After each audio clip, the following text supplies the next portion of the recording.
myself Santosh, and currently I'm working as manager in Microsoft, taking training for KSR for the last 5 years. Let's get started.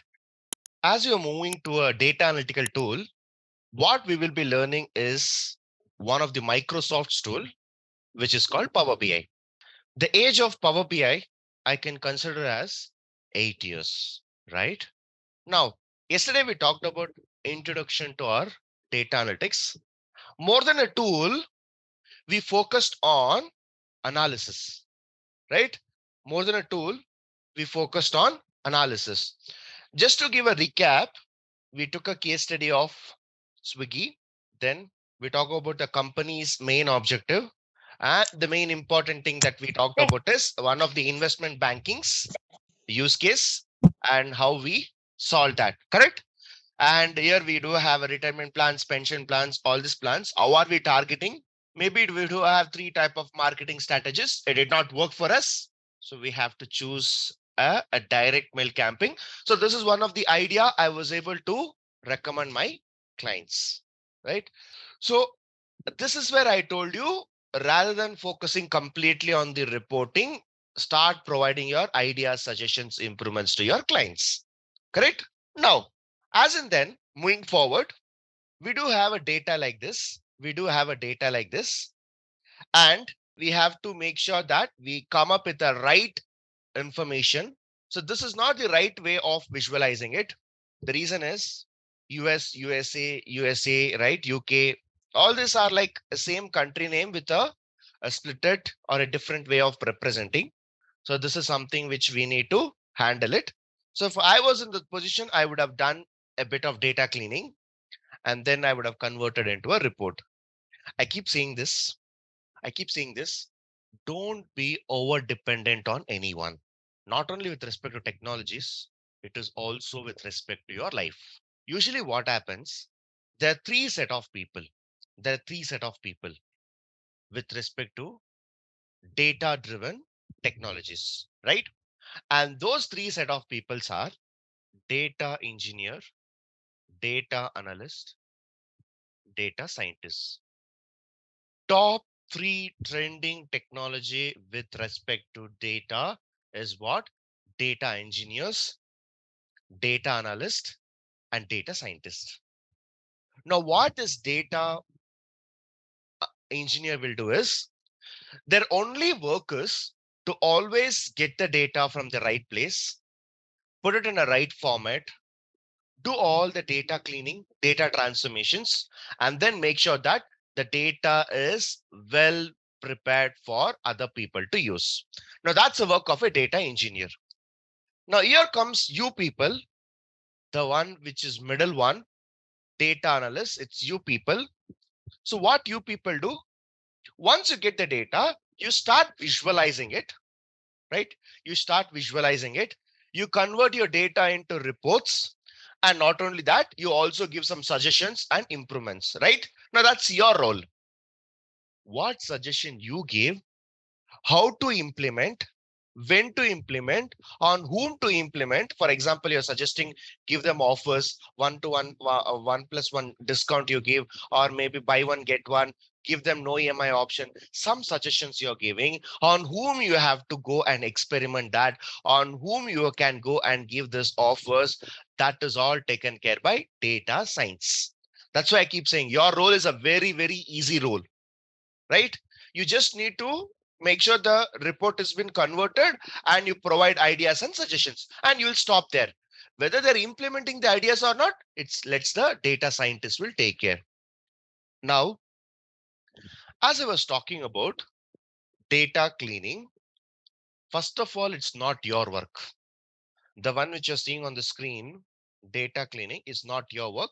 It is actually work of data engineer. Then why should we know it? Why should we know it?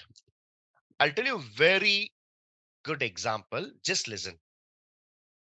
In my home, my mom is a cook. My mom is a cook, right? She prepares all tasty food. Whatever I ask, she prepares. I have never been into kitchen in the recent days. right? The day I went to kitchen is basically, I would say, on a housewarming day, I went to kitchen. After that, no, because for me, no need. It's not my work, right? So obviously, my work is to maybe work, take classes, sleep. That's what I do. Let's say my mom is preparing food for me.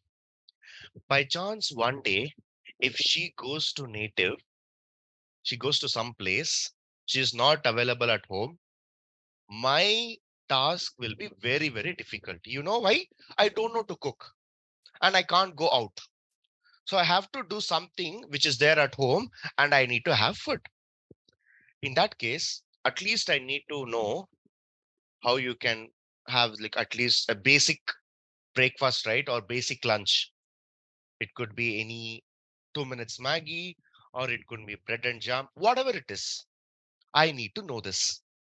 If you don't know this, the entire day you have to be there without food. You can't even go out, right? So if you know basic things, you can still survive that day, correct? You can still eat something in a day. Now, bringing the same example here, I am not expecting you to be very strong with a very good foundation for data cleaning. This is not required for you. You focus on you focus on reporting, but also try to have basic data cleaning knowledge. Though your data engineers are going to help you for data cleaning, it is always recommended to know a bit of data cleaning because you are the person who know what is wrong, what is right. Now, clearly we know this visual, it is actually wrong. What you're doing? You're entirely converting your data into visual, but it's actually wrong. US is actually called as USA with a capital, and UK is also called UK with the capital UK and UK dot U dot K. So it's same name. Ideally, it's giving a different bars. This type of data cleaning is expected from you as well. Don't try to over dependent on data engineers. Data engineers, every time they'll give, but they're always a privileged job. Okay, data engineers are always a privileged role. They'll always show attitude, right? Rather than doing that, why don't you do data cleaning? So try to understand how this data cleaning works. I'm not expecting you to know like a chef. I'm not expecting to learn cooking as like your mom cooks. At least the basic you have to know so that you can survive for the day if no one is there. Now, moving on, once you tell that this is a problem, it's not working in this country, it's not that working in a country, but this marketing is not working, these people are not working, 45% of the people who are not buying my products, all this, if you tell, what suggestion also you want, if you have to tell the clients, you tell, and those suggestions, are they implementing it? When they're implementing it, let's start it on November 1st, let's start it on December 1st, let's experiment on this set of people, let's give offers, all those decisions, they'll try to implement it.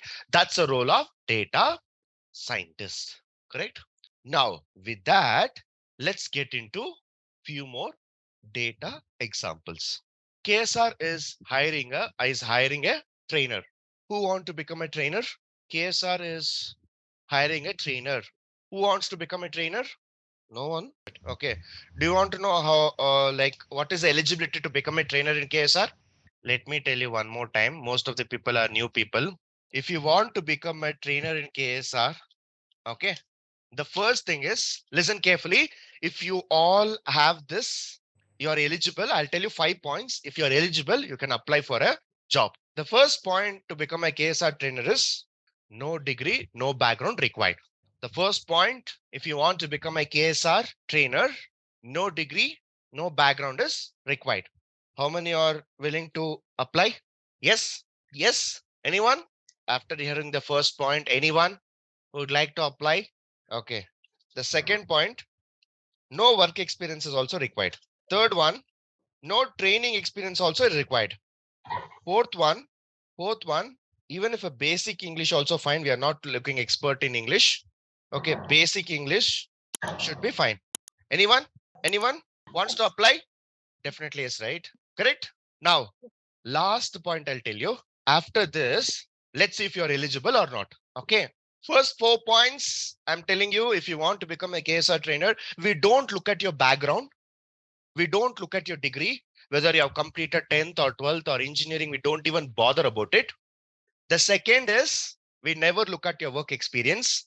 The third is we never even look at your training experience as well. Even if you're starting fresh, we will accept you. And the fourth point is you need not be an expert in English. We are not looking to be a person always who speaks expert English. Even that also we are not looking for it. We are just looking for a basic English. The last step is a very, very important step. While giving interview to KSR, we don't ask any technical questions. The only one thing which we ask is, we'll bring certain people and you need to convince them by explaining a topic. That's all. And we call it as demo class, right? KSR will bring you only 2 people to this session. If you can convince them, 100% you'll get a job. Those 2 people will be, one will be 60 years old and another one be 5 years old kid. If you can convince this both people, whatever topic you are going to teach, if you can keep them engaged, if you can make them to concentrate, if you can help them to understand that topic to this two set of audience, congratulations, you will be hired in KSR. Did you get it? If you want to become KSR trainer, the most important thing is the last step. You have to teach a 60-year-old person. Of course, they'll know English, and even 5-year-old person also will know English. The only thing which you need to is you need to convince this two set of people. If you can convince this two set of people, 100% you will be hired for this role. Now tell me, how many of you think you are eligible? They should never feel bored. They should never get distracted. They should never be disappointed what you're doing. Everything they have to understand. Two set of audience. One is 5-year-old kid, one is 60-year-old person. If you can do this, you can become a KSR trainer. Anyone willing to apply? Anyone willing to apply? Yes? No? Difficult? Yes, Santosh. Is it difficult? No, it's not difficult, Santosh. It's not difficult. Yeah, Okay. daily I'm convincing my dad and daughter. That's really good. That's really good. Okay. Now I'll tell you, today, if I am KSR trainer, that means I have also passed through the fifth point. Okay. I just want to tell you one thing.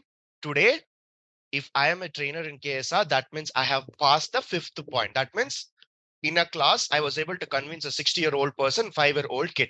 It could be any subject, any topic, they should understand, right? You know why the fifth point is being organized by KSR?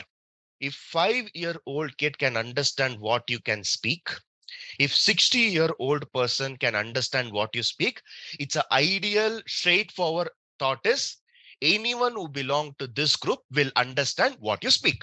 That is our main motive. Did you get it? The reason why are we putting this bracket is if 5-year-old kid can understand what you teach, if 60-year-old person can understand what you teach, in that case, anyone who between this age will definitely understand. In that case, whoever are present in this group, 100% you have to understand what I'm teaching. Does it make sense? Yes? Yes, Yes? Yes or no? yes, yes. Okay. If tomorrow, if you don't understand what I'm teaching, what should be the case? What should be the case? If tomorrow, if you don't understand what I'm teaching, what should be the case? Fifth point is not eligible. Sorry?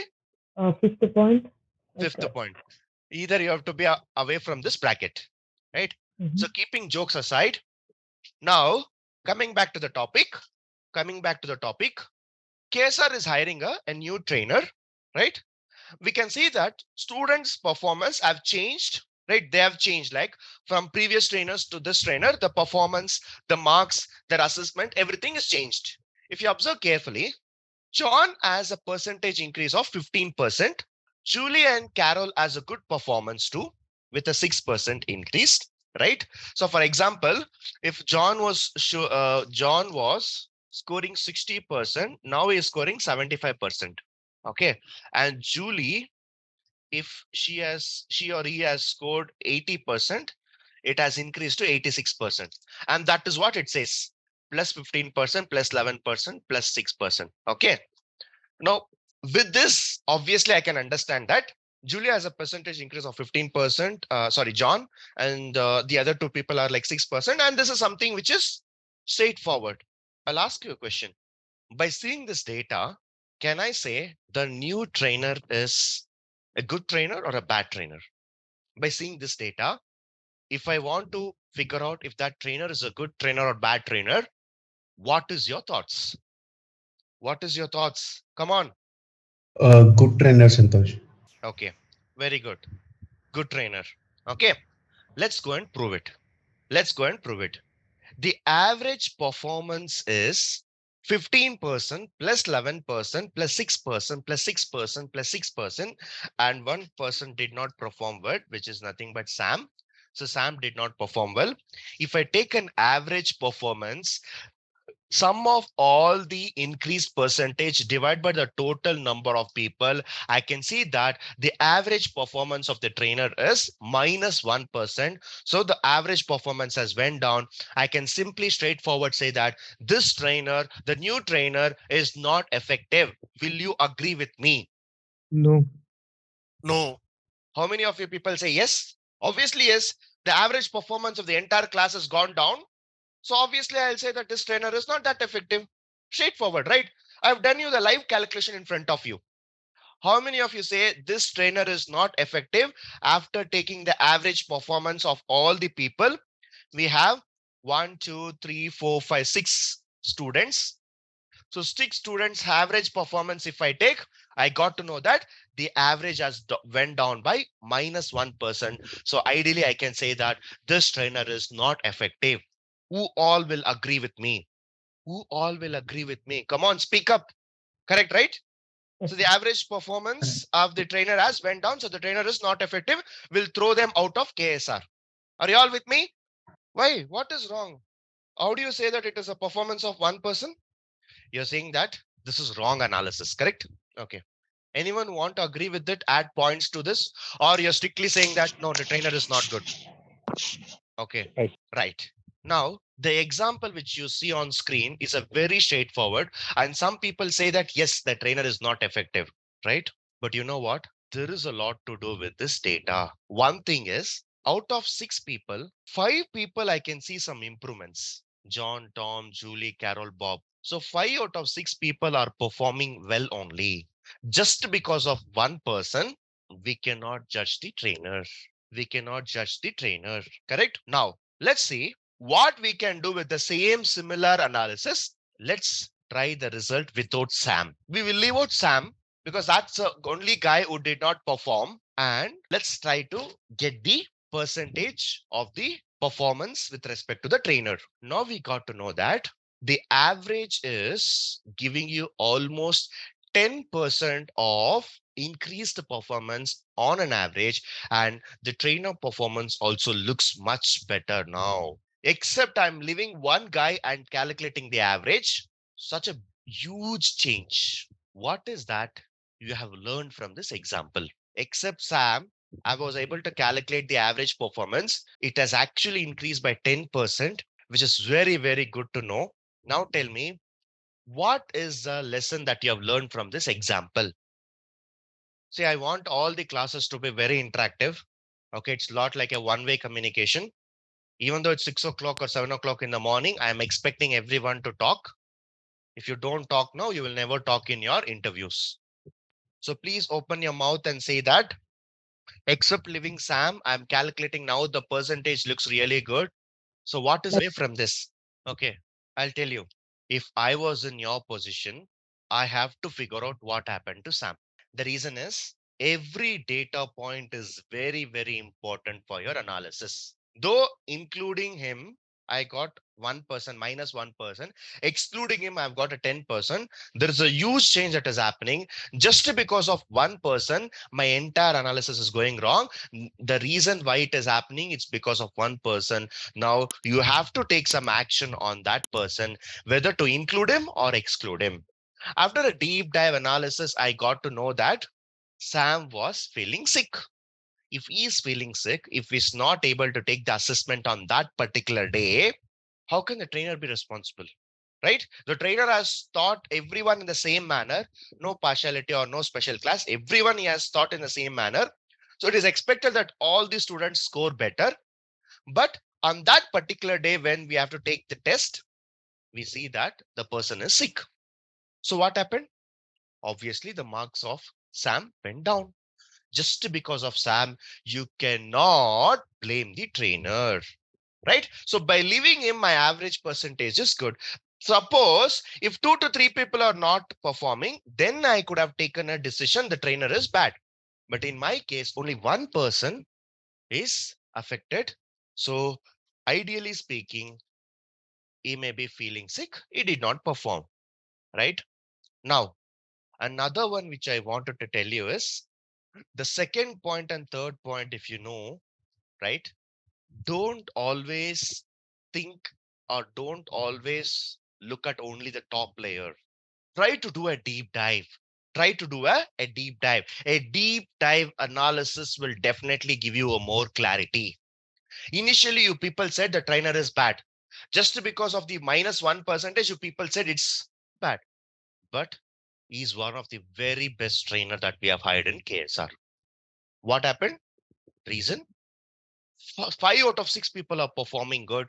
They have an increased percentage of their performance. Only one person is affected, right? Now, ideally speaking, never ever ignore a single data point. I repeat, never ever ignore a single data point. Try to go and do a deep dive, find the reason, and then take a decision whether to include him or not. If I include, my analysis will go wrong. Whether to exclude, or maybe I need to consider as an exception, and we need to find out. Never ever believe on what someone is saying. Usually my mom says, unless and until you see with your own eyes, don't believe things. Whatever you hear from others, it could be a gossiping or it could be a lie, it could be anything. Unless and until you see from your own eyes, don't believe in. That's what even I'm saying. Never believe on assumptions. Never believe on assumptions. Always have a 100% evidence and proof before making a conclusion. This is one thing which I strongly believe. Forget about data analysis. Even in life, never believe on assumptions. Always do a deep dive analysis. Find out evidence and proof before judging something. Okay. Now, uh, just when I talked about this data points, how each data point is important for us, I'll give an example. Okay. Actually, I'm coming from an agriculture family's background, right? When I say like that, so my grandparents, their parents are like farmers doing agriculture. So I was only graduate in the entire family. Okay, that's my background. Now, sometimes when we are out of our native, right? Whenever it is school or college, we usually go to our native. We spend some time with grandparents, right? Grandmother, grandparents, we do spend some time. And they're all farmers. Okay, my grandparents are farmers. By the time you're having food with them, they know the pain of cultivating all that wheat, rice, everything, right? You try to have dinner or lunch with your grandparents. In different words, if I call, try to have lunch or dinner with your farmers. By chance, you waste one rice on your plate. What will be the consequence? What will be the consequence? Waste one rice on your plate while having food with them. That too, the people who have done the agriculture and farming, you just waste one rice on your plate. What will be the consequence? I'm asking. They will. There are many other rice, right? Let's say you have had like 200 or 300 grams of rice. Everything you have ate. Just one rice is left out, right? Well, farming is a profession. They give importance to every single pile they'll give, but I'm a data analyst. I'll give preference for every single data point. That's the difference between them and me. So going forward, I want you to take care of every single data point. Never ever leave a single data point that can hamper your business, that can hamper your analysis. Just like a farmer knows the pain of every single rice or wheat, whatever it is, they know the pain of cultivating that. Well, I'm also here to tell about data. Every single data point is an asset to you. Never ever ignore that. Try to find out why. What happened to this? Can I use it? Can I not use it? Should I do any data cleaning? Why this person is not performed? Everything you have to do a deep dive before coming to a conclusion. Never ever believe in assumption. If someone is saying, no, no, this trainer is not good just because one person has scored less, don't believe. Try to go and do a research. Try to go and find out the insight. Try to go and see the analysis and then come to a solution. You and farmer both are same. They are into a different profession. You people are going to be a different profession. Clear? Going forward, any data which I give, I want you to consider every data point like an asset, like a gold coin. Don't ever miss it. Are we good? Yes. Definitely. Now comes the Super Mario. I don't know whether if you people have heard about Super Mario game that we usually play. And we do have a one Super Mario in our life again, that is Power BI. An excellent, extraordinary, brilliant tool which can do everything for us. We were talking about data cleaning. We are talking about data analysis. We are talking about converting the data. Well, all in all, this report can do everything for us, right? Now, before I judge this is the best, I need to have a race, or I need to have a comparison between all the other tools. Only then I can judge whether this is a good or not, right? So whether I need to find out whether this tool is one of the best tool in the market, so I need to compare it. I need to compare it. Already, there are so many tools in the market. Already, there are so many tools in the market. We have Tableau, we have Oracle, we have SAP, and we have MicroStrategist, we have Domo. There are so many tools in the market, correct? Now, in this tool, why have you choose only Power BI? Why not others? In this, why have you choose only Power BI to be your best business intelligence tool? Why not others? Now imagine it's a classroom of 30 people. If I want to make a class leader or class representative, I have to always choose the best person. So among this class, how can you say that your Power BI is the best? In order to prove you that, I am going to explain why this tool is in the famous in the market and what is the reasons.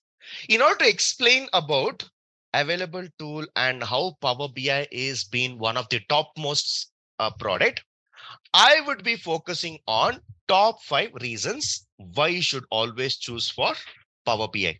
Okay. Now, the first thing which I want to talk about is there is a company called Gartner. You know what this company will do? Their only work is comparison. They keep comparing with technology, right? They keep comparing with technology. So you may ask me, they'll compare C with Java or Java with Python. They'll compare iPhone with Samsung. They'll compare Vivo phone with Redmi phone. Their only work is comparison. They'll put it in fire and they'll call it as fire resist. They'll put it in water and they'll test it. So their only work is comparison. They will never do anything else except comparison. And that's the work of Gartner. Now, when they have also compared between this 30 different business intelligence tool, they have come up with one of the chart like this. They've come up with one of the chart like this. You people may be thinking we are already in 2023 and how come you're still not updated this slide with 2020, right? So this is the last slide which I prepared. It is 2020 and you can see that in 2020 Microsoft's Power BI is on top, right? So the way you read is think this as a race bar and think this as a start and think this as an end, finish line. Okay, so think this as a race where all the 30 tools are running for a race. Undoubtedly, by seeing the screen, you can get to know that Microsoft's Power BI is at the first position, correct? But when it happened in 2020. So ideally, you need to go and compare how this was performing over all these years. Correct? So though this slide is 2020 slide, we are already in 2023. I would be talking you through every year what happened with respect to Power BI. Okay. So I'll be showing Gartner's analysis of every year right from 2015. So 2015 is where Power BI was launched. Okay. So 2015, what happened? Let's see. This is a 2015 chart. And I've told you how you need to read. Think this as a race bar. Think this like a race bar. So your Microsoft is in the first position. So you need to read in that way, right? So compared to this, where exactly is Power BI? Where exactly is Power BI in 2015? Maybe I am a localite here in Bangalore, so I'll put it in a different word. You tell me in your own language. Microsoft, it's actually something like Gumpal Govinda. Do you know what is this? What do you mean by Gumpal Govinda? What do you mean by that? Can you explain? Okay. Okay, good. I told in Kannada, Gumpal Govinda, and you people told in Telugu. Any other language? What do you call Gumpal Govinda? What do you mean by this? What about others? Other language? I thought we all have people from different languages. I don't think so. It's true. I'm a localite. I can tell you in Kannada, Gumpal Govinda. That means we don't even know that Microsoft exists because it is in the group. When you are in group, you will not be identified easily unless and until you have some exception talent, you will not be identified. So that is what happened in 2015 when Power BI was launched in 2015. Microsoft's Power BI was exactly like a Gumpal Govinda. That means it was not even famous because that is where Power BI was born. In 2016, let's see what happened. In 2016, let's see what happened. In 2016, within 1 year, your Microsoft Power BI segregated itself from others. It got separated from others. Now, it's not this time within group, it has moved away from the other groups, but still it is not in the first. It is still not in the first, right? It is still somewhere in the third or fourth, if you consider the race bar, which I've told you. But one thing is true here is, one thing is true here is, it has moved away from other tools. Now it cannot be called as Kumpal Govinda. It is actually a separate tool. It has moved away from other tools, which happened in 2016. 2017, the year where Power BI started becoming famous within 2 years, it started reaching to a position where Power BI and Tableau are almost same to same in order to reach the finish line. Okay, now carefully observe, it got even more separated with all the other tools. Now it is only one tool which is very much close to Tableau. Almost both are in the same position. When did this happen? 2017. 2018, slightly it started increasing. Okay, though it is on still same level, majorly nothing has happened. They were working very hard to reach a top position, and it was almost trying to move in 2018. And you know what? Rest is history. Rest is history. What do you mean by rest is history? 2017, Microsoft's Power BI on top. 2020, the one which you've seen in the other slide, 20, Microsoft's Power BI on top. 2021, there is a wide difference between 1 and 2. 18, 19, 20, 21. 4 consecutive years, we see that Microsoft's Power BI is on top. And the reason what you're seeing here, the distance between the 1 and 2 is also widening up. If it is widening up, that means it's not that easy for the second tool to overtake the first tool. If the first rank student 1, if has scored 497 out of 500, and if student 2 has scored 496, there's likely chance that student 2 can overtake student 1. But coming to 2021, the difference between the marks 497 and S2 has become 437. There is a huge difference that has happened with respect to first place and second place. Ideally, 2018, how it was? Very close, but it has widened it, right? 2022, let me see what happens. The second position is taken care by Tableau. The second position is taken by Tableau. As and then the distance between the first position and the second positions become widen up. Now Tableau also started getting insecure about its place. It says that, oh shit, they have moved very forward. Now, how can I beat them? How can I beat them? So what they did is, this people, Tableau, they started migrating with something called Salesforce. Salesforce was also a business intelligence tool. Tableau was also business intelligence tool. So what they done, in order to move forward than Power BI, two companies migrated. That means they become together. So they merged together in order to move forward than Power BI, which still did not happen. Even though after merging two companies, Salesforce with Power BI, Salesforce with Tableau, still they were not being able to touch Microsoft's Power BI. This happened last year. Every January or February, they'll release this report. Every year, January or February, they'll release this report. And this they have released in the month of January. And we can still see that last year, even though they have clubbed together, the distance between that is actually more only. And Microsoft's Power BI is still on top. Right from 2018, 19, 20, 21, 22, 5 years down the line, we still see that Microsoft's Power BI is on top. And finally, it's time for us to check for 2023. 2023 also, the distance has widened up. So even though after merging, it is of no use still always Power BI is taking the first position. Now, right from 2018 to 2083, I have shown you the proof that Power BI is on top. If you want to show me the proof for 2024, wait and watch. I'll give you a report by February. Of course, we will be connected, right? We'll be still in progress. So definitely we will see what happened in 2024. Is this proof enough? Right from 25 till 28, all 8 years, I've shown you the growth of Power BI. 5 years, last 5 years, if it is in the first positions, it is also expected that for the next 2-3 years, it will be in the first position minimum. Even though Tableau was actually a bit insecure about its position because it was in the first, right? If you dethrone someone as a first, you will feel insecure. Same thing, it happened. It started doing research. It came up with a lot of updates. It also merged with a company, but still it was not able to overtake the Power BI. This is the first reason why we are choosing Power BI. It is one of the best business intelligence tool. Santosh is not saying, KSR is not saying, Gartner is saying. You don't believe me, you don't believe KSR, you believe Gartner. It's a company which is known only for comparisons, nothing else. Only comparison they will do. Correct? Now, last question I'll tell you. Last thing. From the Power BI perspective, will you be afraid of all these people?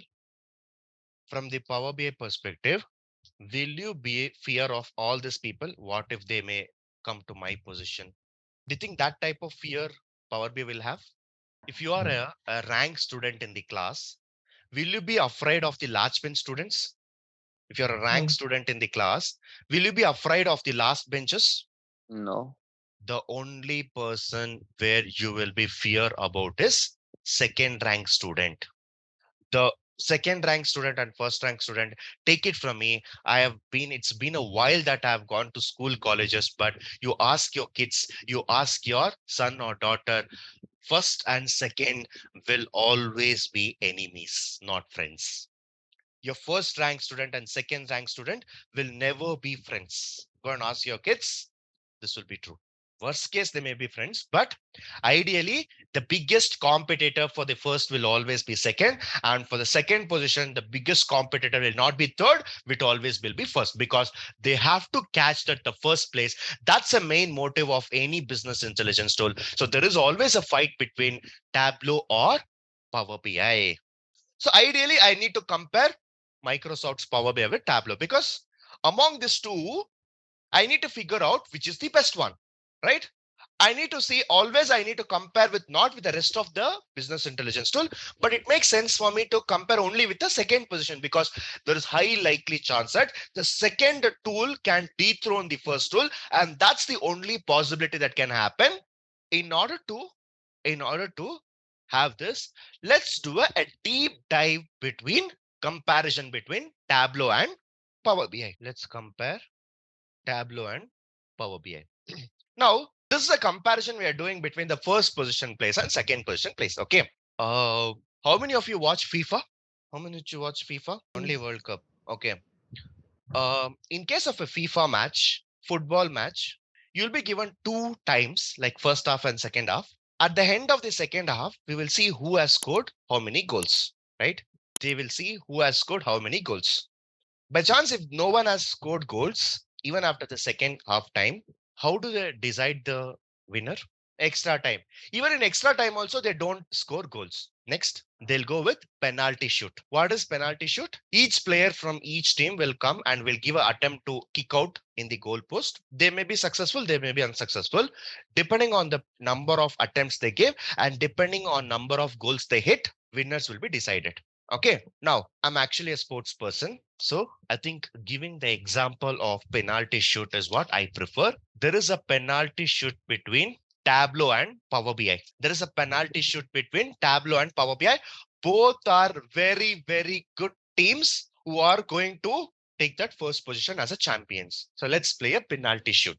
Let's play a penalty shoot. Tableau says, boss, I can have 24 charts. I can build it.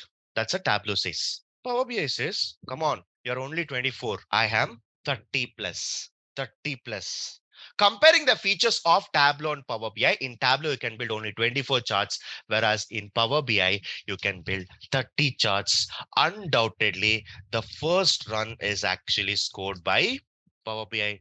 The score after the first run stands as 0-1.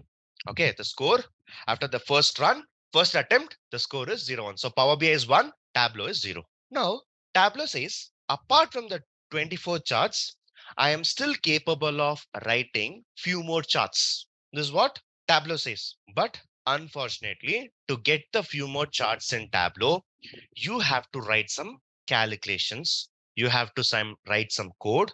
You have to write some logic in order to implement any chart which is greater than this 24.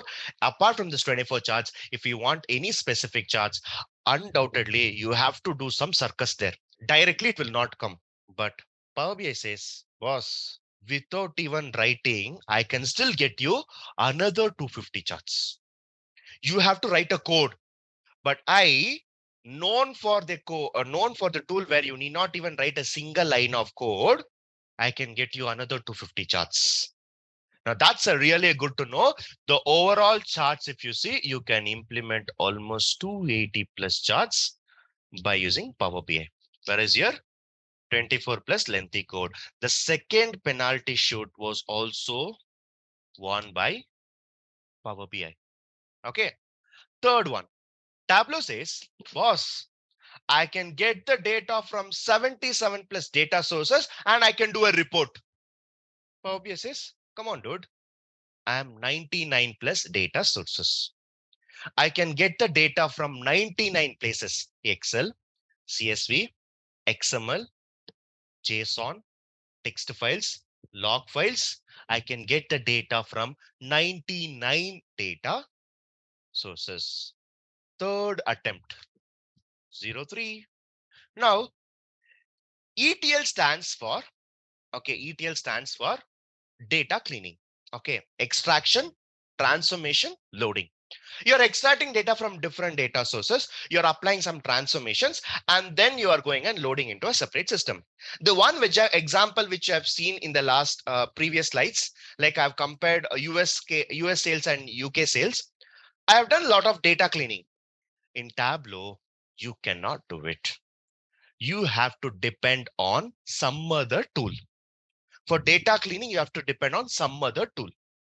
That means I can clearly say that there is no built-in ETL tool. You have to depend on some other ETL tool for data cleaning. ETL stands for extraction, transformations, and loading. You have to depend on something else. Whereas Power BI says, don't worry. I have an inbuilt ETL tool, which is in the form of Power Query. You can also do the data cleaning with the help of Power Query. Well, I am still the superior. Okay. Now, not always your charts will help you, right? Not always your charts will help you. Sometimes Your charts may also not be able to answer some questions. For that, you have to write some expressions. For that, you have to use some functions. So here, 180 functions are there with respect to Tableau, whereas Power BI, it is 300 plus functions. Again, it becomes 0.5. Again, it becomes 0.5, right? So you have just 180 functions supporting in Tableau, whereas 300 functions in Power BI. Again, it's a 5.0. Now, coming to the storage. At some point of time, you have to store the data, right? Without storing the data, how you will be able to do a charts, visuals, report? So you have to store the data. And this time, maybe I can say it's on a luck or something like that. Your Tableau is having unlimited storage. Your Tableau is having unlimited storage. But this time, there is a small backseat for Power BI. It can store up to 100 terabytes. For the first time, your Tableau has won the first penalty shoot. Your Tableau has won the first penalty shoot in terms of storage. Well, don't think or don't be surprised. We also have a solution how we can handle huge data in Power BI. But as an initial analysis, we got to know that Power BI can support up to 100 terabytes only. How to increase or how to store huge data, we'll see later. But at this point of time, straightforward shootout was won by Tableau. So it's going to be score is going to be 5-1. And the last thing, everything comes with a price tag. There is nothing free in this world. There is nothing free in this world. Okay. You have to pay price for everything. With that, let's talk about pricing. It gives you everything in hand for you. So that means it has to charge something. So as of today, 70 USD. So basically 70 into 80. Okay, you have to pay, assuming that it's the rate is around 80. Okay, so what I've done, I have just I'm taking of course I'm an Indian, so obviously I need to take the Indian price. So what I've done is I have taken 70 rupees, I mean $70 into 80 rupees will give you 5,600 rupees per month per user. If anyone using a Tableau license, each license will cost you 5,600 rupees as of today's USD price per month per user. So if you people are using 10 months, you have to pay 50K. Okay. Now let's talk about Power BI. 10 followed by 80.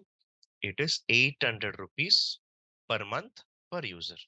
So obviously, even if you use 10 months, it's a 8K only, but here it is 50K. Ideally, this is also the race won by Power BI. Tell me, do you want to have more proof or it is more than enough to judge the winner? As I said, penalty shoot 6-1 is more than enough to judge who is the winner. Maybe that one, fine. I'm not worried about now. As of now, we are just in the beginning. We are just in the second day. We'll see how we can fix in the last day. For every problem, I have a solution.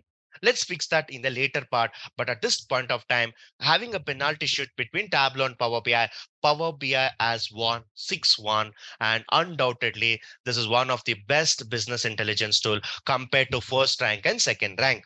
Already I've shown you the Gartner's report, why Power BI is on top. The second reason why I'm showing you why between 1 and 2, why Power BI is considered as on top with this penalty shoot. With second place, with the second tool only, if it can score 6-1, what about the other tools? Do you still want to conduct a match? Do you still want to conduct a match between the first place and the last place? Not required. Why? Second place only. They have won very comfortably. So they need not play against any other team. Now, this is a second reason. The third reason, one of the most beautiful reason, history of Power BI. Power BI's birthday is been considered as 24th July. Anyone's birthday on July 24th? We have around 68 people. So in the 68 people, anyone's birthday is on July 24th? Forget about here. Anyone's birthday, July 24th? Yes. Your birthday? Oh, my son. Okay, very good. So I think you'll start loving Power BI from now. Well, Power BI's birthday is on July 24, 2015, right? And the companies which you're seeing on the screen, of course, it's my favorite companies, but there are so many companies who are using Power BI on their day-to-day reporting. Anything they take, they will do a reporting with the help of Power BI. Last but not the least, if I want to send an email, I will choose Microsoft's Outlook. If I want to store some data, I will choose Microsoft's Excel. If I want to store some comma separated, I will choose Microsoft's CSV. Why not? The presentation which you're seeing on the screen, there are thousands of tools that is available for creating presentation templates in Google, but still I have chosen Microsoft's PowerPoint presentation. Even after 50 years, today, the company which is ruling is Microsoft. It's all because of its brand. Very simple. The presentation which I'm using is also Microsoft's PowerPoint presentation. Why I will not use Microsoft's product, Power BI? Very, very trustable product. Very trustable product is Microsoft. This is the third reason why am I going to learn Power BI. And last but not the least, I should also talk about the recognized by Gartner. Yes, done. Maximum features. I compared Tableau versus Power BI, and it is the cheapest, and the history and the brand. 4 reasons I've told you. There is something called search volume. The more and more you search, that will get recorded in the Google Analytics. So this is called Google Analytics. In Google Analytics, they'll start searching how many times these people have searched, how many how many people from which location have searched. All this information you can get it. This happened in 2020 when the COVID, right? This corona, the word corona, people started searching more. So the search went up. So that is why we call it as a search analytics. How many people are searching what is a trend today? All it can be analyzed. And today the trended BI tool is Power BI. Again, if I go and see the search engine, we can see that for the last 5 years, Tableau is very stable. But if you see the Power BI, the growth of the Power BI search volume, that means people searching more, people researching more, people practicing more, people going and posting questions in the community, installation, everything has increased rapidly in the last 5 years. And very proud to say that Power BI is overtaking Tableau in terms of search. Okay, now let's come back to this. Now tell me, do you really need a proof again, or this is enough to prove you why you learn Power BI? Tomorrow again, don't come and ask me, why are you not teaching Tableau? Why are you not teaching other tools? This is a data analytics course. In that, we are going to focus on one analytical tool, that is Power BI. Other than Power BI also, you can do data analytics in Tableau. You can do in any other BI tool. But don't question me why I'm not teaching other tool, because I've already justified why am I going to teach this tool. Are we good? So is this enough, or you want few more reasons? Enough? You want few more reasons? I can still give you another 15 reasons as well. Do you want? Tomorrow, will you come and ask me why you're not teaching Tableau? No. With that, we'll stop here. Today, we talked about how data is important, right? Today, we talked about how is data important. In the last 2 classes, case study is done, Power BI is done, top 5 results is done, how Power BI works and how to install Power BI is what is pending. We'll stop here. We'll continue in the next class. With that, your theory will be done. And then after that, we are going for practicals. The entire 95% of the entire duration of this course will be practical classes.